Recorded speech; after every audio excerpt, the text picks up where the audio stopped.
राधे राधे। ज्ञान गंगा में आप सबका स्वागत है। मैं आज आप सबको माता सीता के जीवन के बारे में कुछ बातें बताने जा रही हूँ। चलिए शुरू करते हैं। त्रेता युग में जब भगवान विष्णु ने श्री राम के जीवन में उच्च आदर्शों की स्थापना की तथा समाज को कई संदेश दिए, उन्होंने हमेशा धैर्य और संयम से काम लिया। वो भविष्य की संभावनाओं को देखते हुए ही निर्णय लिए। आज हम आपको माता सीता के भूमि में निकलने से लेकर उनका पुनः भूमि में समाने तक की कथा का वर्णन करेंगे। रामायण में माता सीता का जीवन परिचय, माता सीता का जन्म के बारे में अब हम बात करेंगे। माता सीता का जन्म कहाँ हुआ था? मिथिला के राजा जनक को वे भूमि में से प्राप्त हुए थे। जब महाराज जनक अपने राज्य को सूखे से बचाने के लिए खेत में हल जोत रहे थे, तभी उनको वहाँ से सीता प्राप्त हुई। क्योंकि राजा जनक वो उनकी पत्नी सुनैना को कोई संतान नहीं थी, इसीलिए उन्होंने सीता को गोद ले लिया। बाद में माता सीता की एक छोटी बहन हुई जिसका नाम उर्मिला था। इसके अलावा उनके दो चचेरी बहनें मांडवी और श्रुतकीर्ति भी थी, जो उनकी चाचा कृष्णध्वज की पुत्रियां थीं। माता सीता के अन्य नाम। माता सीता को कोई अन्य नाम से भी जाना जाता है तथा हर नाम से उनकी एक अलग विशेषताएं दिखाई देती है। आइए उनकी सभी नाम तथा उनका अर्थ जानते हैं।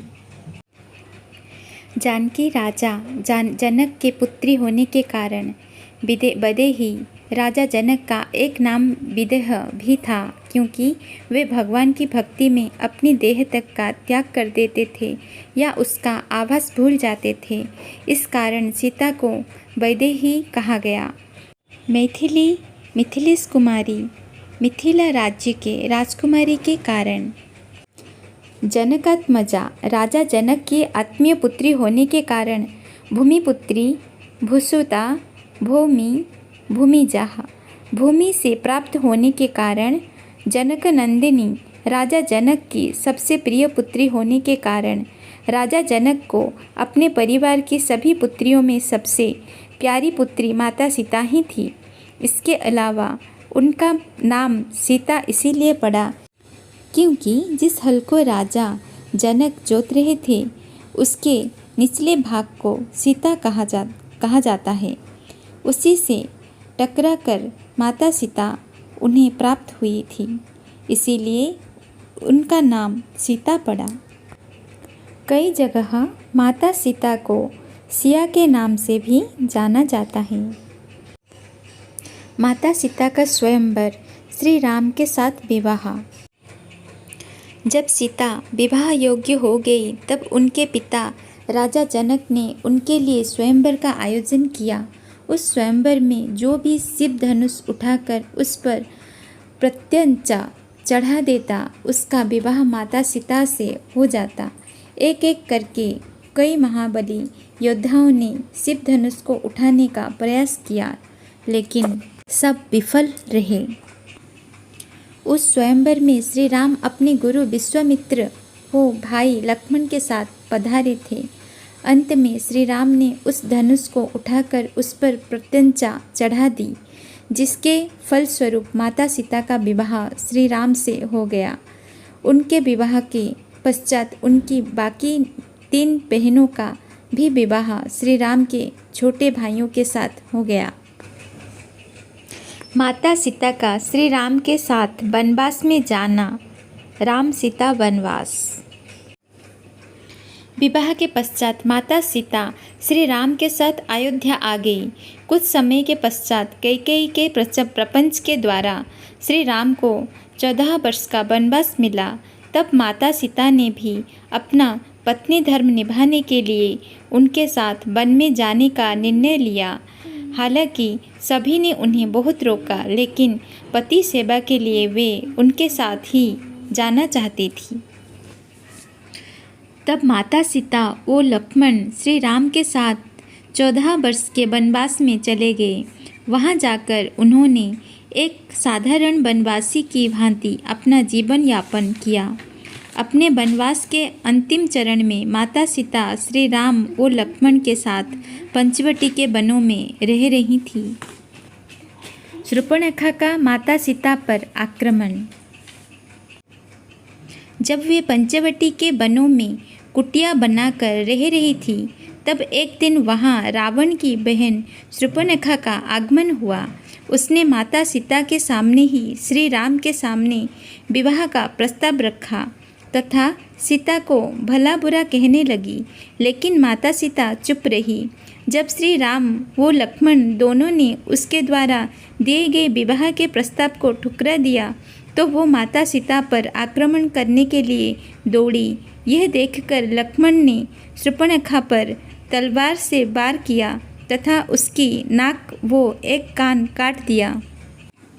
अब हम देखेंगे सीता जी का हरण कैसे होता है। सीता माता का हरण। शूर्पणखा की नाक काटने के कुछ दिनों के पश्चात सीता माता को अपनी कुटिया के बाहर एक स्वर्ण मृग दिखाई पड़ा। वो देखकर उनका मन आनंदित हो उठा तथा उन्होंने श्री राम से वो मृग उन्हें लाकर देने की हठ की। श्री राम वो मृग लेने चले गए, लेकिन कुछ समय के पश्चात उनके लक्ष्मण चिल्लाने की आवाज़ आई। यह देखकर माता सीता भयभीत हो गई तथा उन्होंने लक्ष्मण को अपने भाई की रक्षा करने के लिए भेजा। लक्ष्मण ने माता सीता की सुरक्षा के लिए लक्ष्मण रेखा का निर्णय किया तथा उनके वहां आने तक इसे पार ना करने को कहा। लक्ष्मण के जाने के बाद वहां एक साधु आया और उनसे भिक्षा मांगने लगा। माता सीता ने उन्हें उसे रेखा के उस पार से भिक्षा लेने को कहा, जिस पर वो साधु क्रोधित हो गया तथा उन्हें श्राप देने लगा। श्राप के भय से माता सीता ने लक्ष्मण रेखा को पार कर दिया। वो साधु को भिक्षा देने लक्ष्मण रेखा से बाहर आ गई। माता सीता के बाहर आते ही वो साधु एक राक्षस में बदल गया, जो कि लंका का राजा रावण था। वो माता सीता को पुष्पक विमान में बिठाकर लंका ले जाने लगा। बीच में माता सीता को बचाने के लिए जटायु पक्षी आए, लेकिन रावण ने उनका वध कर दिया। तब माता सीता पुष्पक विमान से अपने आभूषण उतारकर नीचे फेंकती रही, ताकि श्री राम को उन्हें ढूंढने में परेशानी ना हो। रावण ने उन्हें ले जाकर अशोक वाटिका में त्रिजटा के संरक्षण में रख दिया। रावण के द्वारा माता सीता के हरण के 2 कारण थे। पहला, अपनी बहन शूर्पणखा के द्वारा बताए गए सीता के रूप के कारण उस पर सम्मोहित होना तथा दूसरा, श्री राम और लक्ष्मण से अपनी बहन के अपमान का बदला लेना। लंका में माता सीता। लंका पहुंचकर माता सीता बहुत विलाप कर रही थी। रावण ने उनके सामने विवाह का प्रस्ताव रखा। जैसे माता सीता ने ठुकरा दिया, उन्होंने वहीं पड़े एक तिनके को उठाकर रावण से कहा कि यदि वो उन्हें छूने का प्रयास करेगा तो वो जलकर भस्म हो जाएगा। अशोक वाटिका में उनकी राक्षसी त्रिजटा से मित्रता हो गई, जो उन्हें ढांढस बंधाया करती थी। इस प्रकार अशोक वाटिका में बंदी बने हुए उन्हें कोई समय बीत गया, लेकिन श्री राम की कोई सूचना नहीं मिली। वे प्रतिदिन विलाप करती। राक्षसियों के ताने वो रावण का धमकाना सुनती, किंतु माता त्रिजटा के द्वारा ढांढस बंधाने से शांत हो जाती। माता सीता का हनुमान से मिलन। अशोक वाटिका में माता सीता का हनुमान से मिलन। कई महीने बीत जाने के पश्चात उनकी श्री राम के दूत हनुमान से भेंट हुई। हनुमान रात्रि में अपना सूक्ष्म रूप लेकर माता सीता से मिलने पहुँचे थे।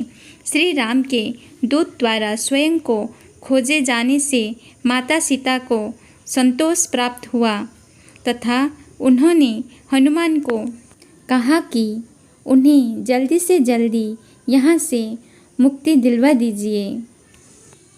पहले तो माता सीता को हनुमान के श्री रामदूत होने पर विश्वास नहीं हुआ। तब हनुमान ने उन्हें श्री राम की अंगूठी दिखाई, तब जाकर उन्हें हनुमान पर विश्वास हुआ। फिर उन्होंने हनुमान के लघु रूप को देखकर शंका प्रकट की कि ऐसे छोटे छोटे बानर भयानक राक्षसों से कैसे लड़ेंगे। तब हनुमान ने उन्हें अपने विशाल रूप के दर्शन किए तथा बानर सेना के पराक्रम का बखान किया। इसके बाद हनुमान ने अशोक वाटिका को तहस नहस कर दिया और पूरी लंका नगरी में आग लगा दी। लंका में आग लगाने के बाद वे पुनः माता सीता से मिलने आए और उनसे जाने के लिए आशीर्वाद मांगा।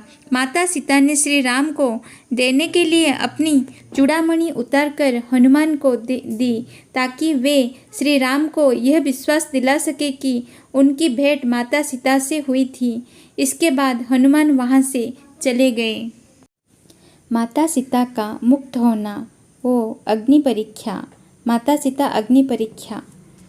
इसके बाद उन्हें सब सूचनाएं त्रिजटा के माध्यम से ही मिलती रही कि किस प्रकार श्री राम ने वानर सेना सहित लंका पर चढ़ाई कर दी है। एक एक करके रावण के सभी योद्धा वो भाई बंधु मारे गए।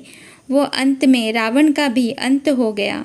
तब लंका के नए राजा विभीषण के द्वारा माता सीता को सम्मान सहित मुक्त कर दिया गया। प्रचलित मान्यता के अनुसार माता सीता लंका में 1 वर्ष से कुछ ज़्यादा समय तक रही थी। जब माता सीता श्री राम के पास आई तो उन्हें अग्नि परीक्षा देने को कहा गया। दरअसल वो सीता असली सीता की केवल परछाई मात्र थी। असली सीता तो रावण के द्वारा हरण किए जाने से पहले ही अग्निदेव के पास चली गई थी। तब अग्नि परीक्षा के द्वारा माता सीता पुनः वापस आई। वो श्री राम के साथ अयोध्या लौट गई। माता सीता का बन जाने का निर्णय। अयोध्या लौटने के पश्चात श्री राम का खुशी चल रहा था कि अचानक उन्होंने देखा कि श्री राम बहुत उदास रहने लगे हैं। तब उन्होंने अपने गुप्तचरों के माध्यम से पता किया कि वे क्यों उदास हैं। अपने गुप्तचरों के माध्यम से उन्हें पता चला कि प्रजा में उनके चरित्र को लेकर संदेह किया जा रहा है। वे माता सीता के लंका में 1 वर्ष तक रहने पर श्री राम के द्वारा उनका त्याग कर दिए जाने की बात कह रहे हैं। यह सुनकर माता सीता बहुत निराश हो गई। वे श्री राम के पास गई तथा स्वयं का त्याग करने को कहा। इस प्रकार श्री राम विचलित हो गए तथा स्वयं उनके साथ वनवास में जाने का कहने लगे। तब माता सीता ने उन्हें राजधर्म समझाया। वो अकेले वनवास जाने का निर्णय लिया। माता सीता का वाल्मीकि आश्रम को जाना, 2 पुत्रों का जन्म देना, माता सीता का वनवास। माता सीता को वन में छोड़ने का उत्तरदायित्व उनके देवर लक्ष्मण को मिला। लक्ष्मण उन्हें वन में अकेला नहीं जाने दे रहे थे तथा स्वयं पुत्र की भांति उनकी सेवा करने का हठ कर रहे थे। तब माता सीता ने लक्ष्मण के आगे एक सीता रेखा खींची तथा उसे लांघने से मना किया। इसके बाद माता सीता वहाँ से आगे पैदल चलकर वाल्मीकि के आश्रम में चली गई।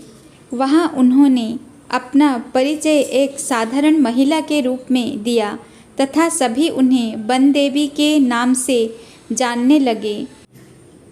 जब वे वन में गई थी तब वे गर्भवती थी तथा वहाँ जाकर उन्होंने 2 पुत्रों लब और कुश को जन्म दिया।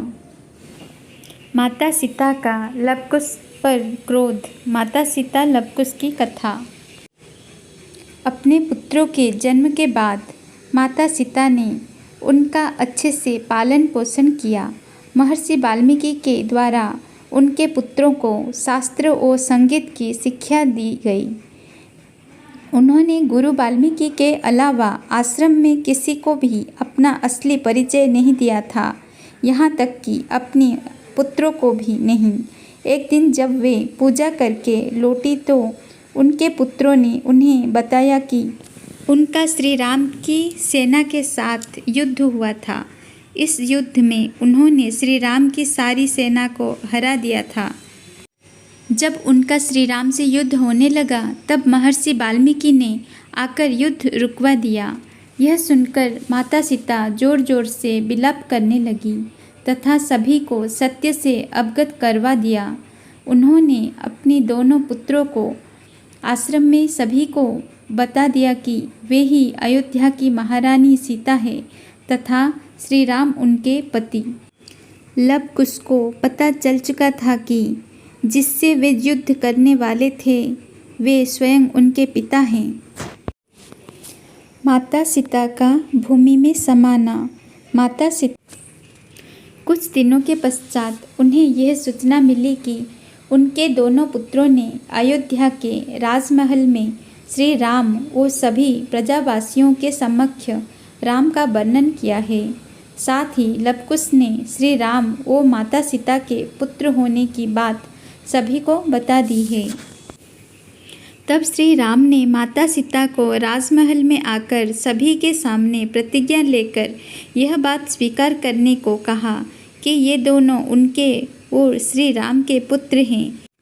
यह सुनकर माता सीता अत्यधिक क्रोधित हो गई तथा अयोध्या के राजमहल में जाकर यह घोषणा की कि यदि लवकुश श्री राम और माता सीता के पुत्र हैं तो इसी समय यह धरती फट जाए तथा वे इसमें समा जाएं। माता सीता के इतना कहते ही धरती फट पड़ी। वो उसमें से धरती माता अपने रथ पर प्रकट हुई। माता सीता धरती माता के साथ उनके रथ पर बैठ गई तथा सभी को प्रणाम करके धरती में समा गई। इस घटना के पश्चात माता सीता पुनः अपने धाम वैकुंठ पहुंच गई तथा भगवान विष्णु के वहां आने की प्रतीक्षा करने लगी। माता सीता का यही था जीवन परिचय। उनके जन्म से लेकर उनकी अंतिम समय तक का यही था। चलिए आज के लिए इतना ही। राधे राधे। अगर आप सबको मेरी ये वीडियो अच्छी लगी हो तो प्लीज़ लाइक, सब्सक्राइब और बेल आइकन को प्रेस कर दीजिए ताकि मेरी हर वीडियो आप तक पहुंच सके और ज़्यादा से ज़्यादा शेयर कीजिए। धन्यवाद। जय श्री राम।